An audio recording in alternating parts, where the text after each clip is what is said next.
Jagannath temple story. Nilachal पर्वत पर सबर कबीला था, जिसका मुखिया विश्ववसु भगवान नीलमाधव का उपासक था और उसने मूर्ति को गुफा में छुपा कर रखा था।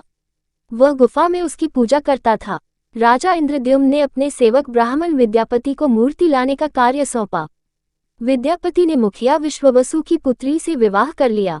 कुछ दिनों के बाद विद्यापति ने अपने ससुर विश्ववसु से भगवान नीलमाधव के दर्शन करने की इच्छा व्यक्त की।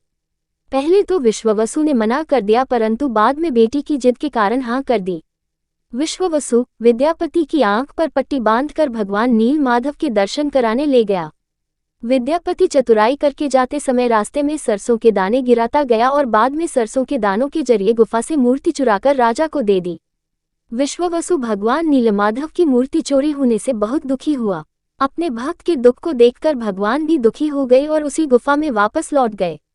जाते समय उन्होंने राजा इंद्रद्युम्न से वादा किया कि वह उनका एक विशाल मंदिर बनवा देगा तो वे उनके पास जरूर लौट आएंगे। राजा इंद्रद्युम्न ने एक विशाल मंदिर का निर्माण करवाया और भगवान विष्णु से मंदिर में विराजमान होने के लिए प्रार्थना की। भगवान ने कहा कि द्वारका से बड़ा टुकड़ा समुद्र में तैरकर पुरी तक आ गया है, उससे तुम मेरी मूर्ति बनवाओ। राजा के सेवकों ने टुकड़े को तो ढूंढ लिया, पर वे सब मिलकर उसे उठा नहीं पाए। तब राजा ने सबर कबीले के मुखिया नीलमाधव के अनन्य भक्त विश्ववसु को उस भारी टुकड़े को लाने के लिए प्रार्थना की। सबको बहुत आश्चर्य हुआ जब विश्ववसु भारी भरकम लकड़ी को उठाकर मंदिर तक ले आए। राजा इंद्रद्युम्न ने उस लकड़ी के टुकड़े की प्रतिमा बनाने के लिए कई कुशल कारीगर लगाए, पर उन कारीगरों में से कोई भी लकड़ी में एक छेनी तक भी नहीं लगा सका। तब सृजन के देवता भगवान विश्वकर्मा एक बुजुर्ग व्यक्ति का रूप धर कर आए।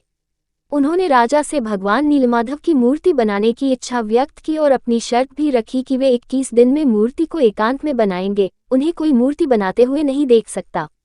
राजा ने उनकी शर्त सहर्ष स्वीकार कर ली। अब लोगों को कमरे के अंदर से आरी, छेनी, हथौड़ी की आवाजें सुनाई दे रही थी। इसी बीच रानी गुंडिचा, जो राजा इंद्रद्युम्न की रानी थी, दरवाजे के पास गई, पर उसे कोई आवाज सुनाई नहीं दी। उसे लगा कि वह बूढ़ा कारीगर मर गया है। उसने घबरा कर राजा को इसकी सूचना भिजवाई कि अंदर से किसी प्रकार की कोई आवाज सुनाई नहीं दे रही। राजा इंद्रद्युम्न भी चिंतित हो गए। उन्होंने शर्त की अनदेखी करते हुए कमरे का दरवाजा खोलने का आदेश दिया।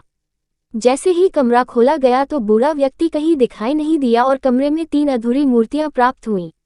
भगवान नीलमाधव, जगन्नाथ और उनके भाई के छोटे छोटे हाथ बने थे, लेकिन उनकी टांगें नहीं बनी थी और सुभद्रा जी के तो हाथ पांव ही नहीं बने थे। भगवान जगन्नाथ ने उन्हें स्वप्न में दर्शन देकर कहा कि वे अब से काष्ठ की मूर्ति में ही प्रकट होकर भक्तों को दर्शन दिया करेंगे। राजा इंद्रद्युम्न ने इसे भगवान जगन्नाथ की इच्छा मानकर इन अपूर्व प्रतिमाओं को मंदिर में स्थापित कर दिया। इस प्रकार तब से भगवान जगन्नाथ और उनके भाई बहन इसी रूप में भक्तों को दर्शन दे रहे हैं।